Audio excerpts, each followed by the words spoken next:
Hello दोस्तों, आप सभी का हमारे YouTube channel academy of teachers में स्वागत है। इस संस्कृत शिक्षण की विधियों के अंतर्गत आप लोगों ने कल गद्य शिक्षण की विधियों का अध्ययन किया था। उसी क्रम में आज आप लोग गद्य शिक्षण के उद्देश्यों का अध्ययन करेंगे। गद्य शिक्षण के उद्देश्यों को समझना बहुत ही महत्वपूर्ण है। ये इसमें हो सकता है सीधे तौर पर प्रश्न ना आए, लेकिन प्रश्न कहीं ना कहीं रिलेट होकर के आते हैं। और जैसा कि मैंने हम आपको शुरू में ही बताया था कि हमारा उद्देश्य आपके कॉन्सेप्ट को डेवलप करना है, ना कि आपको रटाना है। तो आइए आप अपना कॉन्सेप्ट डेवलप करिए ताकि क्वेश्चन कैसे भी आएँ आप उसे हल कर पाएँ। तो विभिन्न प्रकार की कन्फ्यूजन से बचने के लिए इस वीडियो को अंत तक देखें। इस वीडियो में आप लोग जानेंगे कि गद्य शिक्षण के उद्देश्य क्या होते हैं तथा गद्य शिक्षण से संबंधित कैसे प्रश्न आते हैं, वो भी हम आप लोगों को इस वीडियो में बताएंगे। उम्मीद है कि आप लोगों को पिछला वीडियो बहुत पसंद आया होगा तथा इस वीडियो में भी आपको बहुत मज़ा आएगा, ये मेरा पूरा भरोसा है।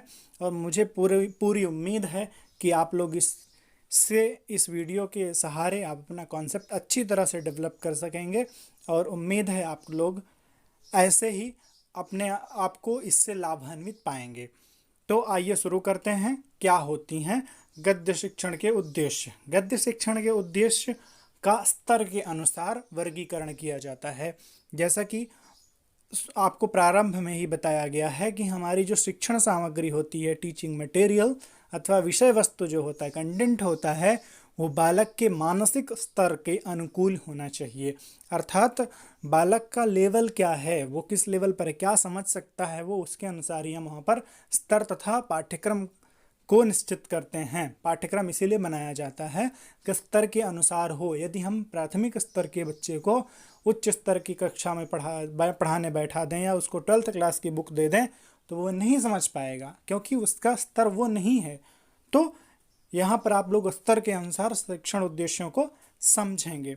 तो प्राथमिक स्तर जो होता है वो कक्षा 6 से लेकर के 8 तक माना जाता है। यहाँ पर मैं आप लोगों को कई बार बता देना चाहूँगा कि प्राथमिक स्तर संस्कृत शिक्षण में 6 से लेकर 8 तक माना जाता है तथा माध्यमिक स्तर जो होता है वो 9 से लेकर 12 तक तथा महाविद्यालय अथवा विश्वविद्यालय में पढ़ाई जाने वाले जो कोर्स होते हैं, चाहे वो बीए हो चाहे शास्त्री हो, उसमें जो संस्कृत शिक्षण कराया जाएगा उसमें उसे हम लोग उच्च स्तर का कहते हैं। तो हमें विद्यालयी शिक्षा से मुख्य रूप से मतलब है और हमें प्राथमिक स्तर से मतलब है। तो आप 6 से 8 तक उसको समझ के चलिए। तो देखते हैं क्या क्या उद्देश्य होते हैं। पहला उद्देश्य छात्रों के शब्द भंडार में वृद्धि हो ताकि वे नए शब्दों का अर्थ समझकर उनका उचित प्रयोग कर सकें। यहाँ पर आपको ध्यान देने की आवश्यकता है कि संस्कृत जो है वो हमारी मातृभाषा नहीं है।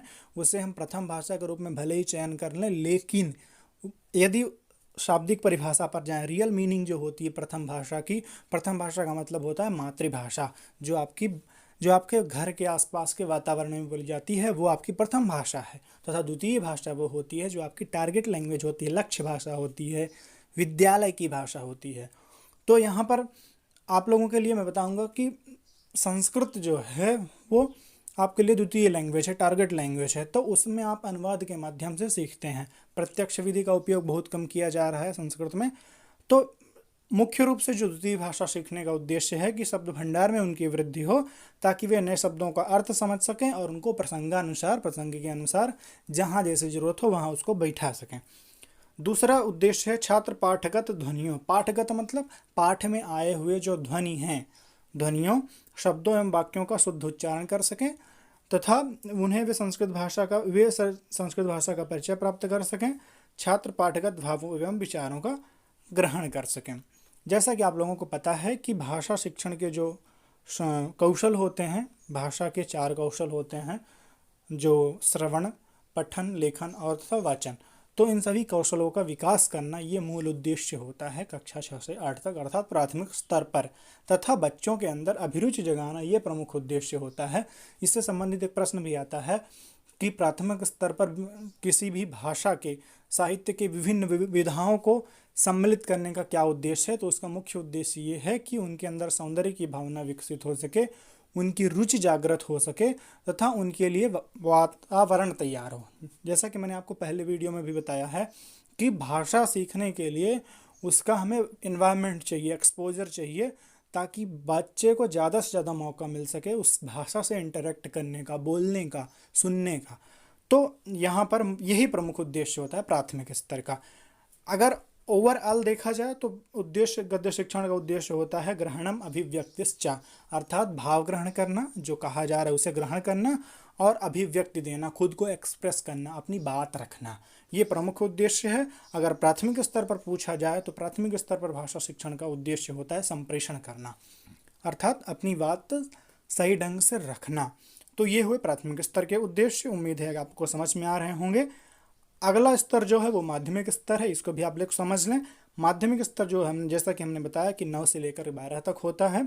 इसमें क्योंकि इसमें छात्रों का मानसिक स्तर बढ़ चुका होता है, वो विभिन्न शब्दावली से थोड़ा बहुत परिचित हो चुके होते हैं, वो बेसिक समझ चुके होते हैं, वाक्य संरचना समझ सके होते हैं, इसलिए उसके आगे हम लोग चलते हैं। क्या है इसमें, देखते हैं क्या है उद्देश्य। छात्रों को विविध गद्य शैलियों से परिचित कराना। अब देखिए वहाँ पर हमने बताया कि विभिन्न प्रकार की विधाओं को रखते हैं। विधाओं को वहाँ पर रखने का मुख्य उद्देश्य बालकों के अंदर भाषा के प्रति रुचि जागृत करने का है। वहाँ उद्देश्य उनको गद्य शैलियों से परिचित कराना नहीं है कि वो नाटक के लक्षण सीखने चले जाएंगे, वो एकांकी सीखने लगेंगे, ऐसा कुछ नहीं है। वहाँ पर मुख्य उद्देश्य जो है सौंदर्य की भावना, अर्थात शिक्षा, अर्थात जो भाषा है उसके प्रति आकर्षण, उसके प्रति उनकी रुचि जागृत करना है। और उसी को देखा जाए तो उच्च स्तर पर हो जाता है विविध गद्य शैलियों से परिचित कराना। छात्रों के शब्द भंडार और सूक्ति भंडार में वृद्धि करना, ये ऑब्वियस सी बात है। जब तक बालक पढ़ेगा उसका शब्द भंडार बढ़ता रहेगा, पूरे जीवन शब्द भंडार बढ़ता है। छात्रों को पाठ्यगत आदर्शों से प्रेरणा लेकर अपने चरित्र का निर्माण कर सकने की योग्यता प्रदान करना। याद रखिए दोस्तों कि कन्फ्यूज करने के लिए प्राथमिक स्तर पर जो उद्देश्य पूछे जाते हैं, जो चार विकल्प होते हैं, उनमें से ये विकल्प भी दिया जाता है। तो वहाँ पर आप लोगों को ये विकल्प को ना चुन करके आपको मुख्य रूप से अपनी रुचि, मतलब कि बालकों के लिए रुचि जागृत करने का जो मेन मोटो है, उद्देश्य है, उसको चुनना है। ये नहीं, ये आदर्शों से प्रेरणा लेकर चरित्र निर्माण करना भी है, लेकिन सर्वप्रमुख वही है। छात्रों में लेखक के भाव के अनुसार गद्य पाठ का वाचन करने की क्षमता का विकास करना, अर्थात जो भी गद्य दिया हुआ है उसको वाचन कर सकें, अच्छी तरह से भाव के अनुसार उसे प्रस्तुत कर सकें। छात्रों में संस्कृत भाषा के प्रति अनुराग उत्पन्न करना, व्यावहारिक ज्ञान प्राप्त करने में सहायता देना और उनमें कल्पनात्मक शक्ति का विकास करना।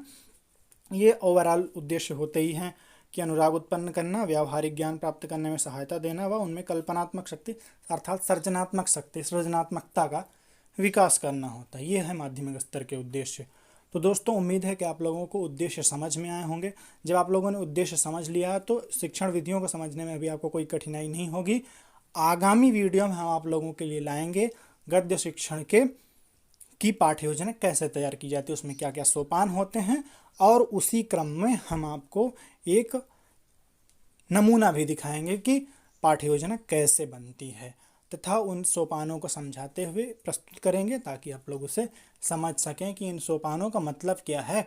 यहाँ पर ध्यान देने की आवश्यकता है कि पाठ्य योजना से प्रश्न बहुत अच्छे आते हैं, वो वीडियो आपके लिए बहुत ही महत्वपूर्ण होगा। तो जुड़े रहिए ऐसे ही। जिन लोगों ने अभी तक चैनल को सब्सक्राइब नहीं किया है तो चैनल को सब्सक्राइब कर लें, और अगर वीडियो पसंद आया तो इसे लाइक करिए, शेयर करिए दोस्तों के साथ, तथा ये मत भूलिएगा सब्सक्राइब करने के बाद बेल आइकन जरूर दबाइएगा ताकि आपको नोटिफिकेशन मिल सके। अन्यथा आप सोचेंगे कि आपने सब्सक्राइब तो कर लिया लेकिन आपको वीडियो तब तक नहीं आएगी जब तक आपने नोटिफिकेशन बेल ऑन नहीं किया है, अर्थात वहाँ जो घंटी बनी होती है उसे दबाना ना भूलें। तो दोस्तों आज के लिए इतना ही, धन्यवाद।